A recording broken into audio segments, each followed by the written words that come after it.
মিজবু আসছি জয়া দিদি।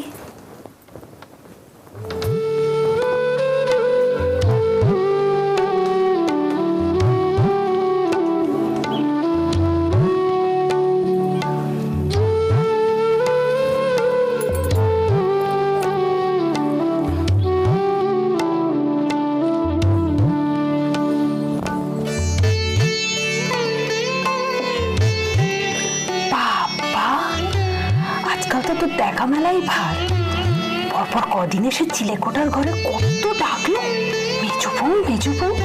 তা মেজো বউ তো পুরো দোস্ত গিন্নি বানিয়ে হয়ে গেছে, তার এখন আর উপরে আসার সময় কোথায়?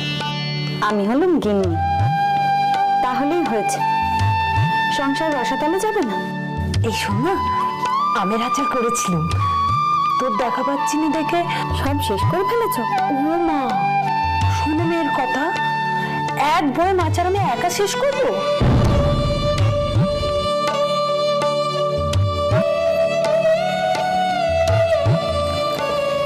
এই যে বইটা ফেরত নাও আর আচারটা দাও।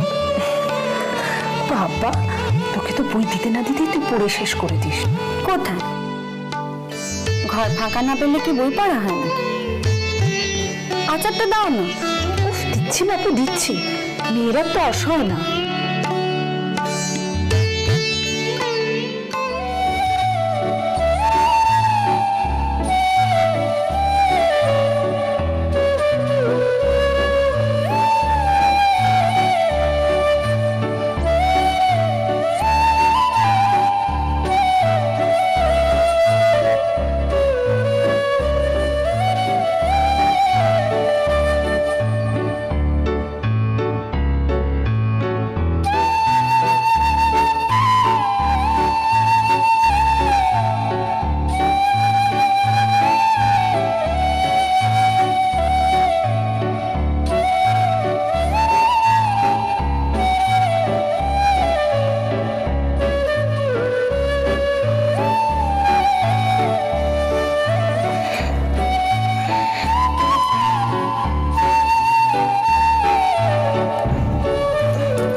কোথায় যাচ্ছিস এবার দুপুরে?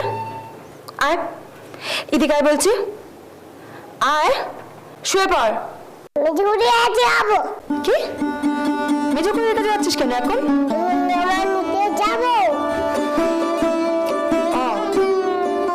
মেজুকুড়ি বুঝি বলেছে তোর পুতুলের জন্য নতুন জামা বানিয়ে দেবে? ও আমি দেবো কোনে, করতে যেতে হবে না। এদিকে আয় বলছি, দাঁড়া বলছি, দাঁড়া, কোথাও যাবি না, চল চল আমার সাথে। সবসময় তোরা তো মেজো করি কেন রে? আমি করে দিতে পারি না? কোথাও যাবে না, করে শুয়ে পড়ো।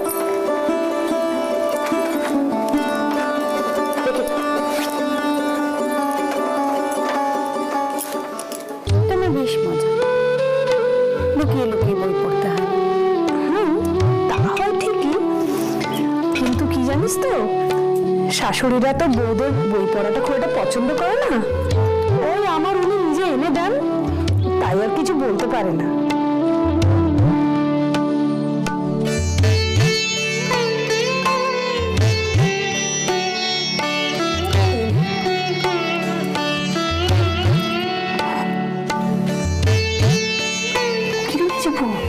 কি হয়েছে? কোথায়? ওই তো চোখের নিচে কালশিটে। ও কিছু না। মেজ ঠাকুরপো আবার? তুই সত্যি করে বলতো, এ কদিন আসিসনি কেন? ও ছাড়ো না, কি হবে শুনে। তাছাড়া এ কদিন সত্যি সময় পাচ্ছিলাম না, আজ মা আবার বেরোলেন, সে ফাঁকে চলে এলো। আমায় বলবি না তো? কি করবে শুনে? আমার ভাগ্যটা পাল্টে দেবে।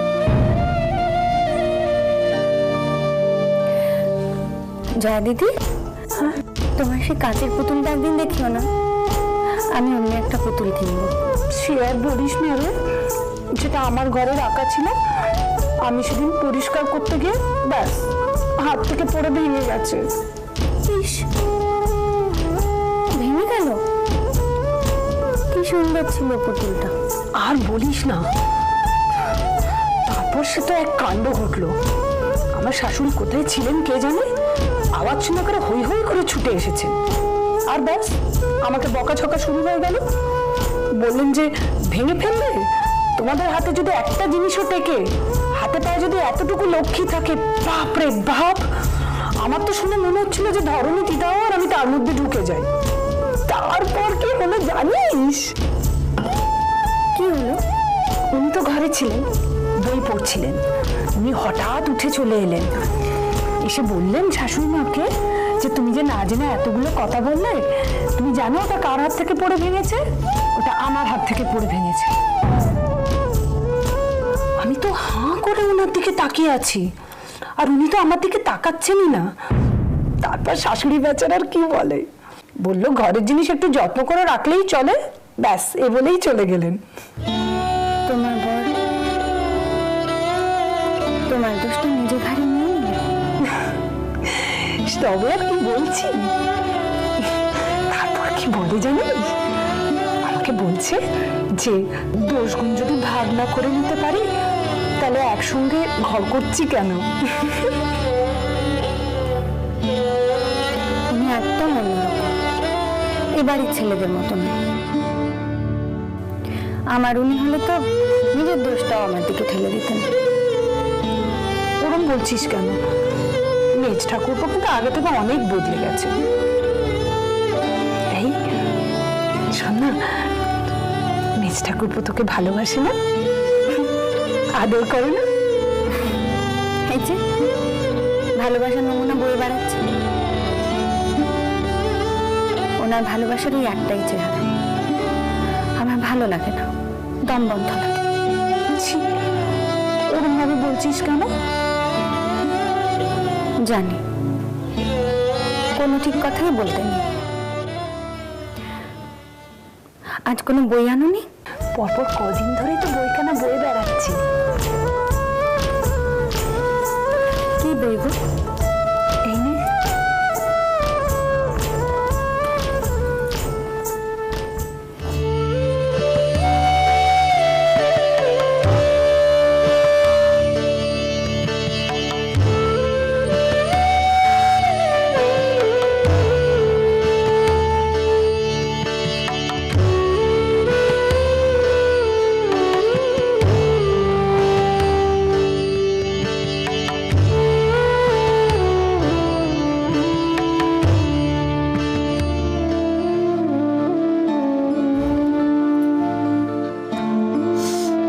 তুমি কাঁদছো?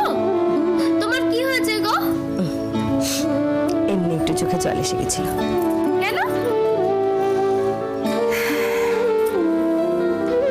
রবি ঠাকুরের বইটা পড়ে।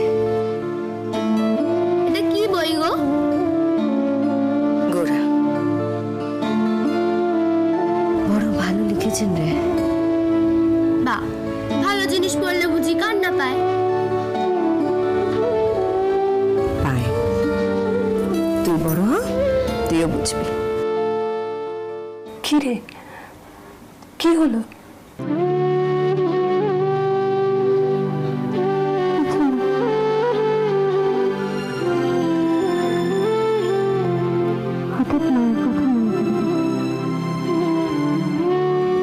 মায়ের খুব পছন্দের বই ছিল এটা।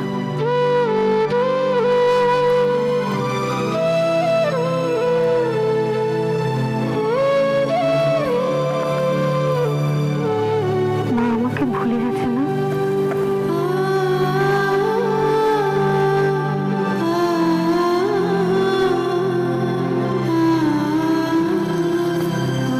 আমি যদি কোনোদিন হঠাৎ মায়ের সামনে গিয়ে দাঁড়াই, মা আমাকে চিনতেও পারবে না। না তোর বোকামে তা আবার হয় নাকি?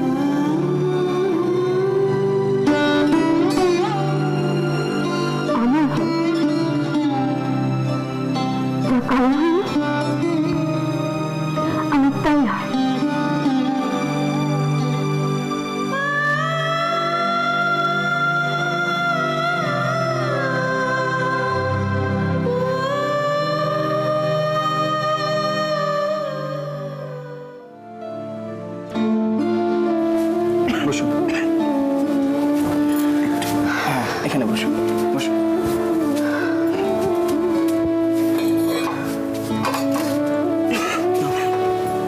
জল খাও।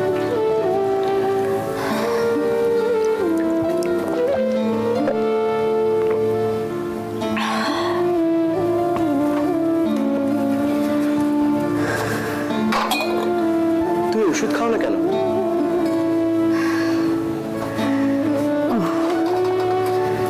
তাও শোনা হয়ে গেছে। আমার কিছু হয়নি। তোমার শরীরটা বেশ খারাপ।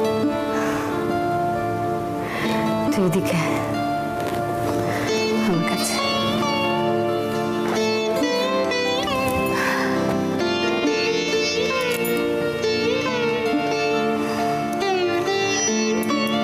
হ্যাঁ রে, এভাবে বাবাকে না বলে চলে এলি, ঠিক করলি? বাবা বুঝতে পারবে আমি তোমার কাছে এসেছি। কি করে? তুই কিছু লিখে টিখে এসেছিস? বাবাকে আমি বলেইছিলাম বিয়ে পরীক্ষার রেজাল্ট বেরোলে আমি তোমার কাছে আসবো। তুই তুই বিয়ে পাশ করেছিস? এতক্ষণ বলিসনি তো।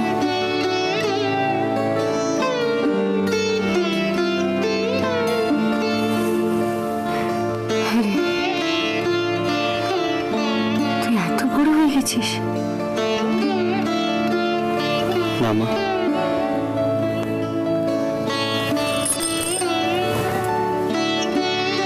আমি বড় হব না, কোনোদিন না।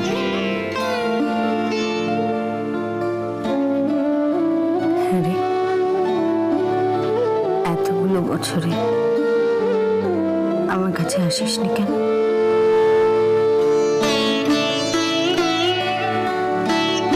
মায়ের কথা মনে পড়েনি?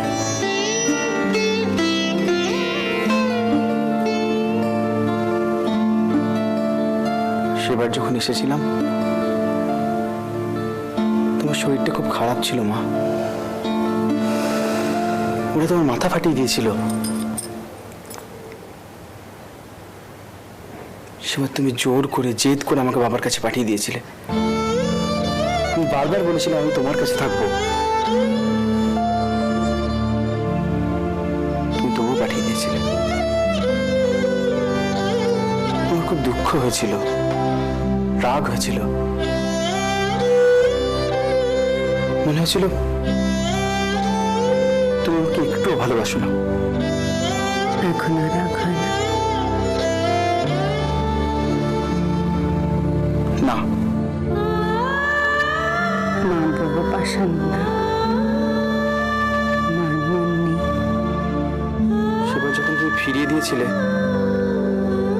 তেমনটাই মনে হয়েছিল। খুব অভিমান হয়েছিল, আমার মা আমায় চায় না। আজ হয়তো কিছুটা হলে বুঝতে পারি কেন সেদিন তুমি চলে এসেছিলে, কেন আর তুমি ফিরে যাওনি।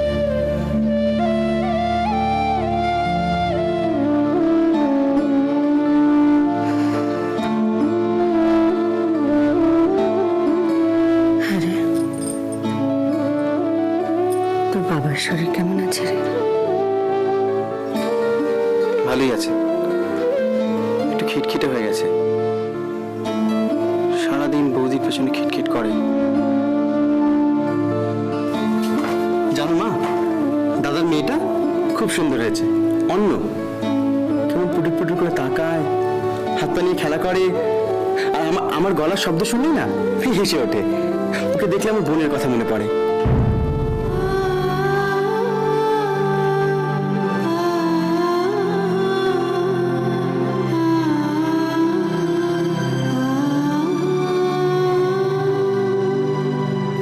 আচ্ছা মা, তুমি তো সবার কথা জিজ্ঞেস করলে, সুবর্ণের কথা তো একবারও জিজ্ঞেস করলে না।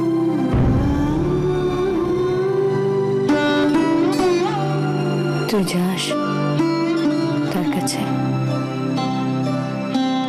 না, ছোটবেলায় দু একবার গিয়েছিলাম, তারপর আর যাইনি।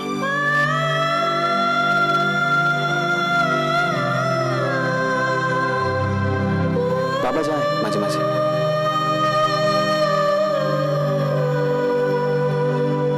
মা, তোমার বোনকে দেখতে ইচ্ছে করে না? একবারও না?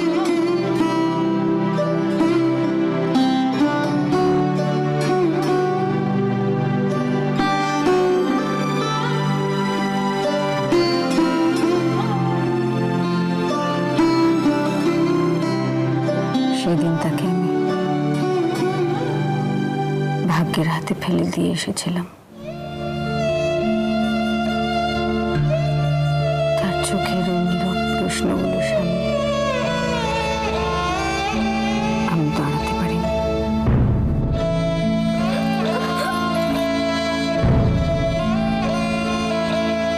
পালিয়ে এসেছিলাম।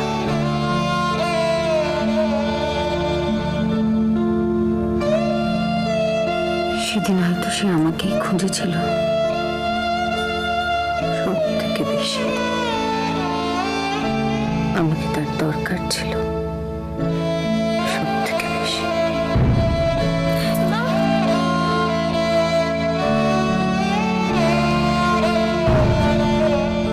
সেদিন সে খুঁজে পায়নি আমাকে।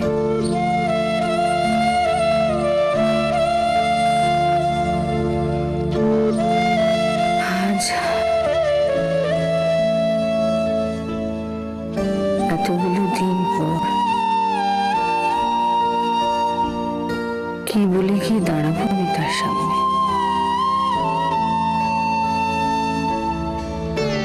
কোন উপকারে লাগবো তার?